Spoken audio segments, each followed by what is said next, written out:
going on, guys? My name is Aaron, and this is the Game Day Hour. Welcome back to another episode. It's going to be episode 34 on week 11 of the NFL season. We're continuing our fantasy hour and our game day picks. This is going to be a little bit of an interesting episode because fantasy is in shambles, and I need some kind of spark if I want to get back into this. And then the game day picks, they just keep getting better and better. So this is going to be a fun week. I hope you guys are ready. And if you haven't already, please leave a like, comment down below, and subscribe. And our road to 100 subscribers is getting closer and closer. So if you haven't subscribed already, please hit that sub button and help me get to this goal. Anyways, let's get to today's episode. I lost last week again, 88 to 110. This is so frustrating because injury has been the biggest issue, so I've been having to rely on players who don't generally score a lot of points. I did get back Christian McCaffrey, but he only put up 9 points for me.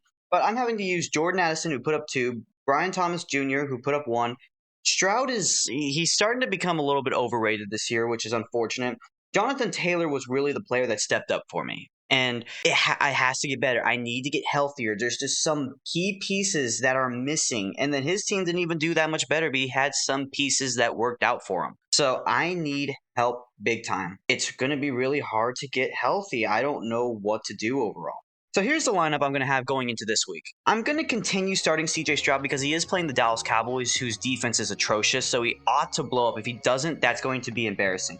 Christian McCaffrey, Jonathan Taylor, Nick Chubb, Amari Cooper, Brian Thomas Jr., Harrison Butker, and I'm flipping Kansas City and starting San Francisco instead. So, looking at this lineup, the biggest thing for me is that Amari Cooper actually starts because he's been injured with his wrist date, but they keep putting him as questionable, which is bothering me. And then right before game day or game time, I guess, he just keeps going out. So I have to watch him closely and I have to make some moves. I'm going to have to get rid of some players. They're not cutting it anymore. But Pacheco and Mike Evans, they need to get healthy soon. Otherwise, I have nowhere to go with this. My opponent has Joe Burrow, Jamar Chase, James Cook, Devontae Adams, Puka Nacua, Raheem Mostert, John Parker, Romo, and the Buffalo defense. By the way, Romo is the Minnesota kicker. He did pretty good last week. I'm projected to win, but if the Bengals have like an explosive night, it's going to be really hard for me to win. So that's the one I'm very, very scared about. Otherwise, I should be ready to go. He has some players he might put on starting lineup, but it's just going to be hard. I'm getting very unlucky, and I need some players to step up. So this is a now or never week. And now that we're done with fantasy, let's get to the game day picks. Last week, I went 9-5 in my picks, putting my overall record throughout the year to 152 losses. So this is going to be a pretty interesting week. We're only dealing with 13 games because obviously there's only just 14 games overall. We've done Thursday Night Football. And there's some really good matchups this week and some really, really bad and boring matchups. So let's get the boring stuff out of the way early. And let's start with the 13th ranked matchup, which is between the 2-7 Las Vegas Raiders and the 3-6 Miami Dolphins. So the Raiders are coming off their bye, but the Miami Dolphins had a pretty shocking win over the Los Angeles Rams. I thought LA was going to win in a close one, but Miami won pretty soundly. I would say, though, that I'm still not changing my opinion about the Dolphins. They're still a team that I would not expect to make the playoffs at this point. And the Raiders, they're arguably the worst team in the NFL right now. This is pretty simple, though, because with Miami being healthy, they are better than most matchups. I'm going to take them 28-13. I just think that the Raiders have nothing, and Miami has a lot more going for them. But Miami's going to have to really build up momentum if they want to chase that final AFC wildcard spot. Otherwise, you can count them out. Our second worst matchup, the 12th ranked matchup, is between the 2-7 Cleveland Browns and the 3-7 New Orleans Saints. Still no opinions about any of these teams. I know the Saints just won against the Falcons. It was pretty shocking, but do you see this team making the playoffs? I really don't. They have to run the table in order to do that right now.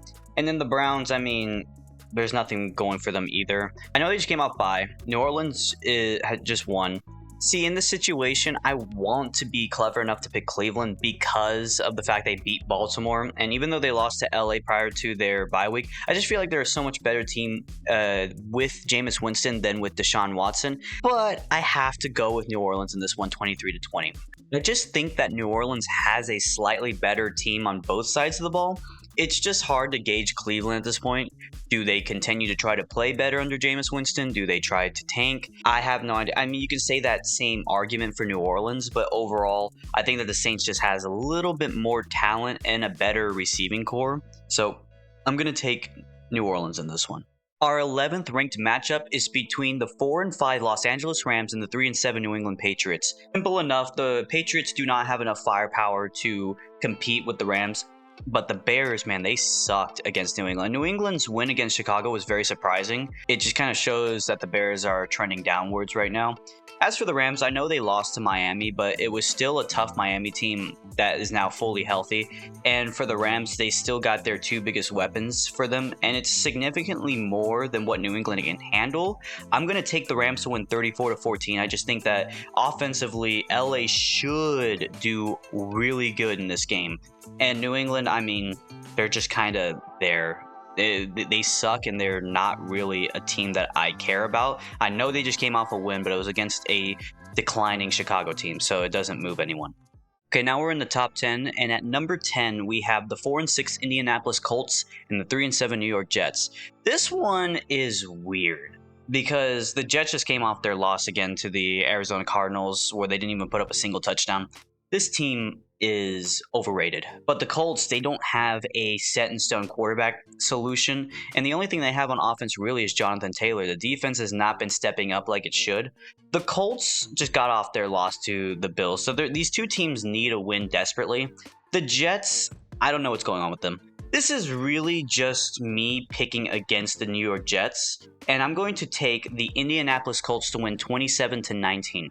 I just think that the Colts overall, they have more of an offensive identity, and you think the Jets should too, but they really don't. So I'm going to go with Indianapolis in this game. The Jets, they got to find something, and they got to find something quick, because this Aaron Rodgers trade is looking to be more and more overrated as the days go on.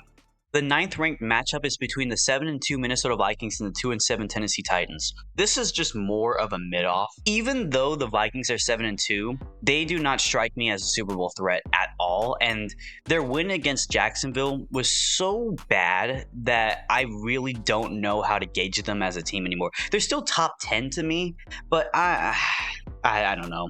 I think the Vikings overall are a team that is not what the record suggests. I think they are a lot worse than what the record suggests now, but they're playing the Titans, and the Titans suck. So I'm going to go with the Vikings to win 20-14. I just think that they are going to win a close nail-biting game, and I don't know if Sam Darnold's the option, if he should be going forward. But the Titans, on the other hand, they're just there. It's sad to say, but they're not a team that is really going to move anybody.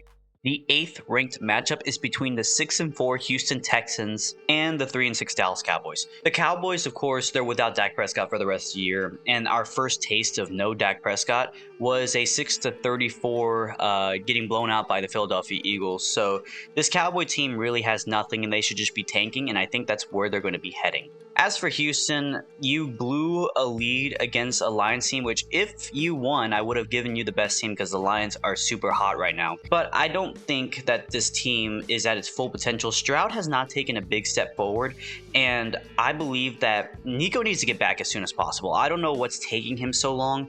He needs to get back. I know Diggs is out for the year, but once they get Nico Collins, once they get Tank Dell going, I think their team's going to be a lot better. I still think that the Texans are going to win 34-12. It's going to be a big-time win because the Cowboys cannot stop anything, and their offense is going to put Houston in a lot of situations where they're going to score. So I'm going to take Houston, unfortunately.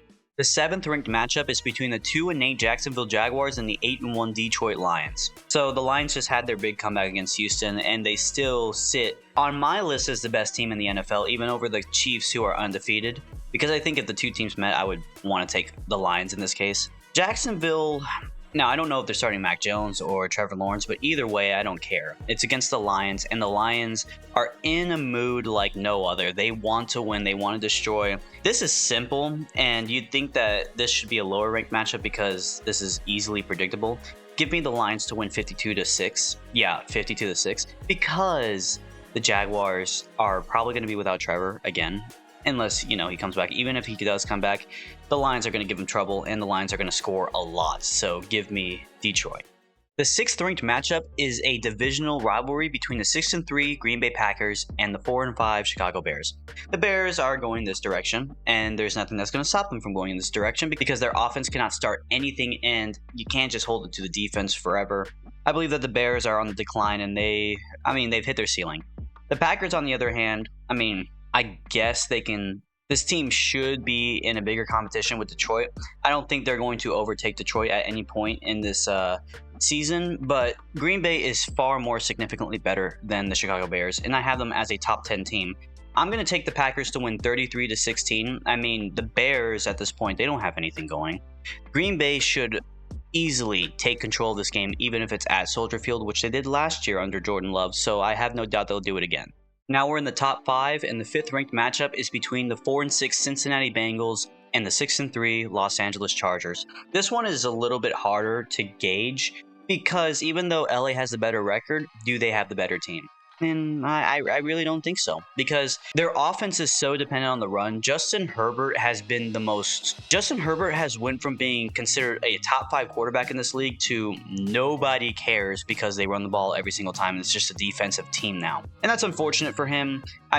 He should have better receivers, and hopefully in the future he does. Hopefully they start drafting better receivers. If they don't, I don't know what's going to happen to them. The Bengals, on the other hand, their record's 4-6, but they are getting better. They just got done losing a close matchup to the Ravens.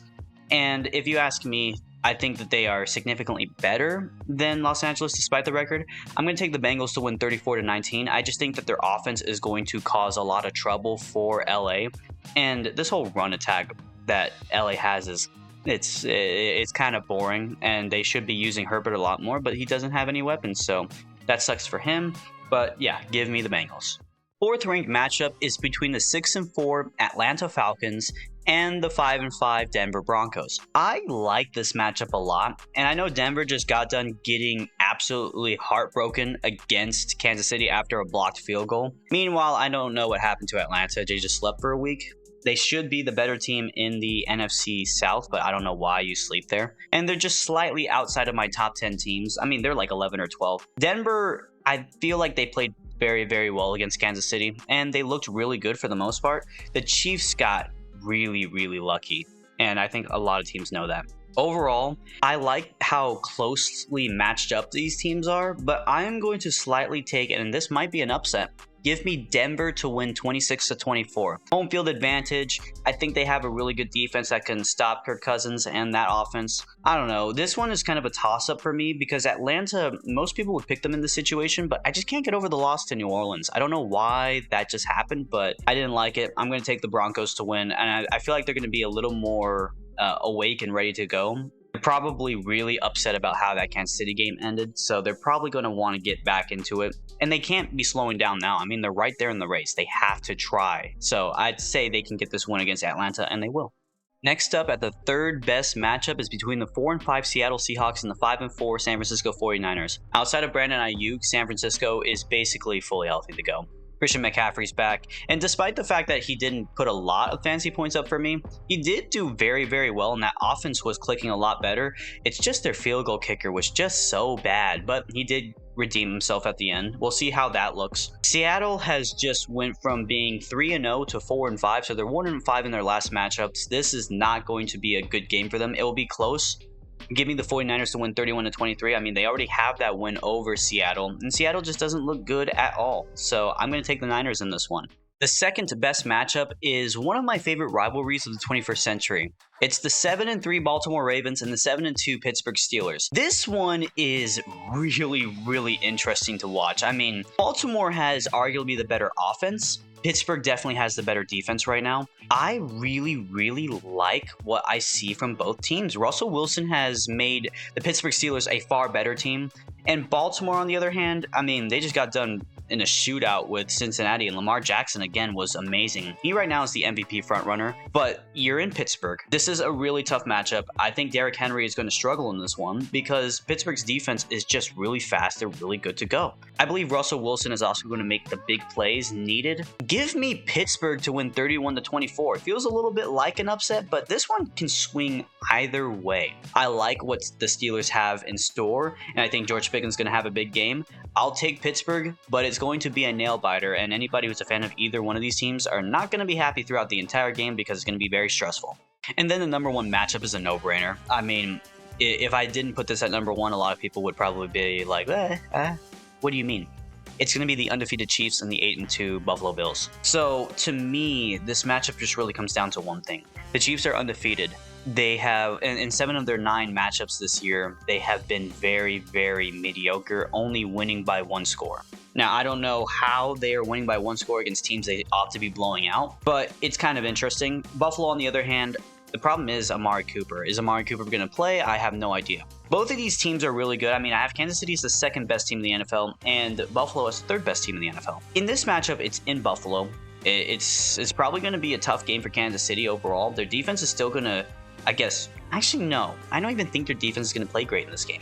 I'm going to take the Bills in the upset to win 30-27. I know it feels unorthodox, but this is the regular season, and Josh Allen has been way better than Mahomes in the regular season head-to-head. So I can easily go with Josh Allen in this matchup. It's when it's the playoffs, that's a lot different. But yeah, I'll go with the Bills because I think Kansas City is due for an upset any second now, and I think this is the team that's going to do it.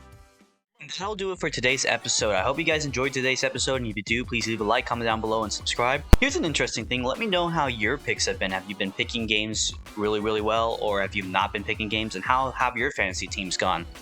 Because right now my fantasy team sucks and it needs some help. It needs a big win this week. If I can't get a win this week, then my playoff chances are basically over. I would need to run the table. I need to get back into this. I'm in 8th place and I need to do better. I don't know why I'm not, but it sucks.